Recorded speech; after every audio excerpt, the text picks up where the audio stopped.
couples go through. You know, like we want to have a kid. Okay, well, who's going to carry? Okay, well, we're going to do that. How we're going to do this in vitro situation and all that stuff that people deal with, and show all the ugly parts of that and all the beautiful sides of that. And because we're just there for each other and we have very a high comfort level with each other. I think it's so important. And people walk up to me on the street, they will just call me Karen. They're like, oh my God, it's Karen. And I'm like, and I love it because they see themselves, and they see their partners and their partnerships. And now, you know, on the season finale, just now we had a vow renewal, so we had a big wedding, and it was really, really beautiful. And then Aisha went off and had an actual wedding and broke the internet with her wedding photos, but that's another story. But yeah, but it's just such an honor. It's really such an honor to me to be able to play Karen because, you know, Ryan Murphy shows, they just get into it, you know, they get into the nitty gritty of it. And, you know, like we even explore, like, I didn't even know that there's a phenomenon that happens with lesbian couples where after a while, they start to feel like roommates. You know what I mean? What's it called, lesbian bed death or something? I didn't know this was a thing. I didn't know this was a thing. Where it's like, well, if we're not having sex, then what are we doing? Are we just roommates? Are we just like besties? We're just going to do our nails? What are we doing? You know, and exploring that phenomenon that I didn't even know existed and was a real thing, but it's a real thing. And I'm learning every day about new aspects of these relationships. And I'm happy to be open. I'm happy to listen. I'm happy to support. I'm happy to be an ally as well as I can be. And I'm happy to ask questions. I'm happy to be wrong. And yeah, so I'm just grateful. I'm just very grateful. One of the things you all kind of touched on is like the importance of like seeing that representation or being that representation. One of the things that I was very excited by when I was putting together this panel, because it was like this thing in my head, because I watch a lot of TV, and there's really so many firefighter shows, was I really wanted to make sure that we had representation of a queer firefighter in real life, because it's really great to see it on screen, but I wondered if it existed, and I was just so happy to find Katie, and also so Katie's the assistant chief, and the fire chief of the LA Fire Department is also queer in Los Angeles, which is absolutely amazing. And you talked a little bit about your journey, but I kind of think that like having you in that position must also result in a lot of people feeling more comfortable being out in their firehouses. So I kind of wanted to talk to you a little bit about like some of your experience working with other firefighters. Yeah, definitely. I have had the opportunity to mentor many young women and men, both on our job. It is easier for women to be out in the fire department for some reason. I mean, I think it's very much a male-dominated field, and we all live together in the fire station. So unfortunately, there are not a lot of male firefighters who are out. So on our job, for example, we have 3,500 members, and there's truly only 2 men that are out as gay in our department. So that part is sad, and our new fire chief is definitely working on changing that culture so that everybody feels safe in the work environment to be who they are. Because truly when that happens, we are able to better serve the communities that we're in.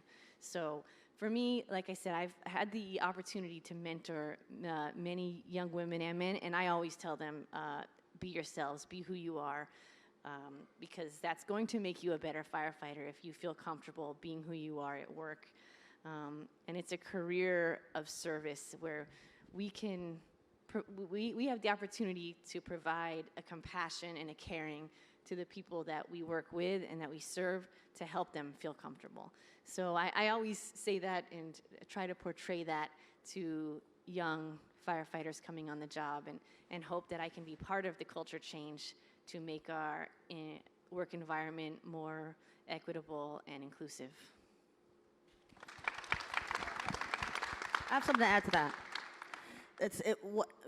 Switching gears to Station 19, what I will say about Shondaland is they're also very inclusive as well, and they're always pushing that needle.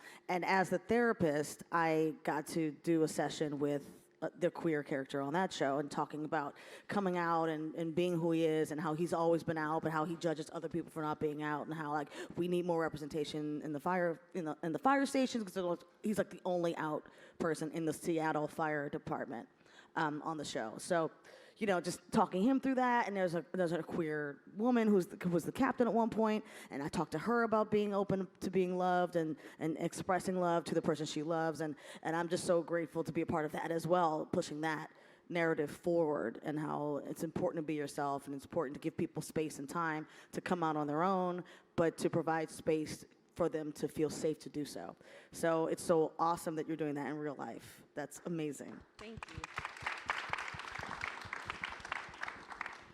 So my next set of questions are more of the fun side. So you were a consultant on Station 19. So how well do the shows do the firehouses? I think they're doing a much better job nowadays than in the past, for sure. Especially with the types of incidents that we go on, a lot of the camaraderie. There is drama in the fire stations in real life, not quite at the level of the drama they portray on the shows, which is always not quite. Always fun to watch. Like, I know, they share locker rooms in some of the scenes, and that doesn't happen. They share other things in some of the scenes, and that doesn't often happen either. But I think they're doing a really good job of being realistic to what we experience in our career. Just maybe pumped up. It's like a 2.0 level. But they are doing a good job, and I really enjoy being able to consult on that show every once in a while. The technical advisor is one of our old fire chiefs, and he kind of brought me on board. So I love that they really do listen to me and us on what it's like and how we live it in real life, to be able to portray that as the actors, and I really appreciate that. And I believe the advisor on 911 Lone Star is also one of the firefighters in your department. Right? Yes, he's also an ex-chief from the LAFD as well. Awesome. Ooh. Oh, does someone have their hand up? My next one is more of because we are getting towards the end of our time together. But I wanted to check first, what's some of the wildest things you've had to do on the show, and then what is the wildest call you've had to do in real life? This is tricky because there's a lot of wild stuff. No, there is. Like, oh man. I don't know, like just wild in general, but just sometimes like as an actor, when like I've come from, basements of Brooklyn, like black box theater. So to go from that to like Disney Ranch and, upside down airplane smoking, and like you understand like, oh, this is how you spend $200 million on something, you know what I mean? Because they go all out. So the sandstorm was something that was just like so crazy to be a part of, and that we did the elevator with the fire and we're pulling the people out. So I mean, just in terms of, for me, the scale of the things that we do sometimes. Even the finale we just did with the collapsed building, and I'm like up on this aerial ladder like 50 feet in the air, and I'm looking down, and it looks like a real like scene, and just how many people, like 350 people plus, committed to making this look as real as possible. That's wild to me sometimes, for sure. I think for me, the show, as I was listening, I was like, what is the craziest? Because, a plane falling is like, oh, it's a day's work. That's normal. And so, but I think for Carlos specifically, because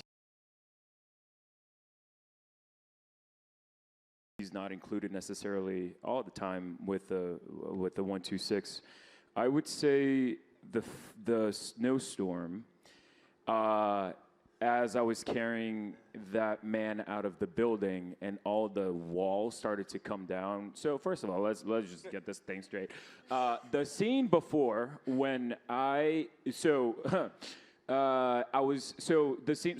happens is the roof of the building of the church is collapsing because the snow is, it's too heavy, and so it's putting pressure. And so as we're rehearsing for that scene,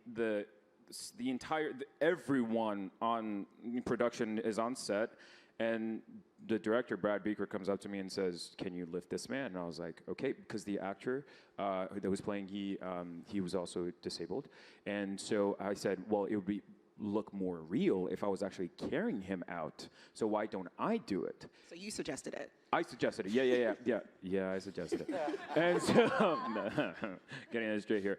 And so I didn't know that the pants were so tight during rehearsal. So as soon as I bent down, well, guess what? Whoop!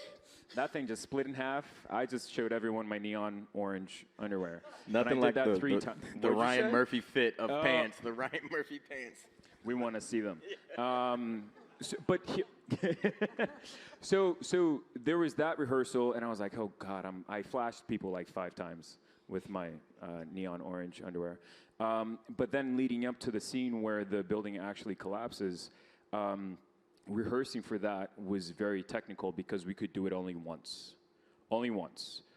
4 walls and an entire ceiling falling down. So we rehearsed it, and then when we were ready, I kind of went to shit because there was a line and I almost tripped with the actor in my hands. So I was carrying this man and then there was snow falling all over my face and I couldn't see a thing. Cameras was right in front of me and I'm tripping over things. And they were like, all right, do we think we got it? Yeah, I think we got it. They were like, yeah, we think we got it. And I was like, can we do one more? And we needed to break for lunch. And we needed to break for lunch because then if we don't, then we break some rules, some SAG rules. And so we broke for lunch and then we did it again with all those falling walls and everything. And with that actor in my hands. But that was a lot of fun. It looked real because it was real because those things were falling. So I'd say that was the fun, crazy thing that Carlos has done. I got a couple. There's probably a couple as a firefighter and a couple as a paramedic that stand out. I think the first one was at the end of season 1, the finale. There's a bus that gets flipped upside down, and there's a lady that's jammed. It was the bus driver. The bus begins to fill up with water, so I have to perform underwater CPR, which you can't fake it. You got to do the real thing. And while all that is happening, the bus catches fire, so I have flames breathing down on my back, and that's real. So the bus is starting to fill up with water. This actor and I are underwater doing CPR. The flames are super hot, and then the bus starts filling up with gas and smoke, and that was not fun to do at all. And that actress was such a trooper, and we shot that for hours and hours and hours, and we did it. And then probably the grain silo was crazy when I go in after Marjan, and that's real. A lot of it is practical. That's what's so cool about the show. And diving headfirst into grain silo and not knowing where the exit is, and you sort of just like close your eyes and you pop out. But I think as a medical, the craziest thing was during the snowstorm, the 3 of us are huddled in this tiny station wagon, and I'm in the process of developing severe hypothermia. So I'm soaked and shivering, and we have to pretty much warm up the blood of this young boy with this crazy fancy machine. And we're doing all this really intricate passing back and forth of tools, and that's all pretty much real. And just shivering uncontrollably for like 12 hours will give you quite the migraine.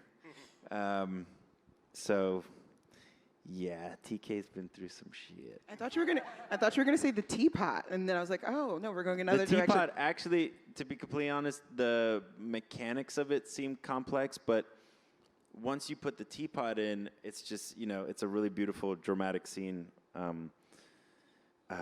with Genevieve. That's her name. But the actual mechanics are pretty simple. I think just physically shivering, and then all the tools with Gina Torres, that stuff was crazy. And also a station wagon, it's like so uncomfortable, and your knees are all destroyed by the end of the day. And yeah, we definitely put our bodies through it, for sure.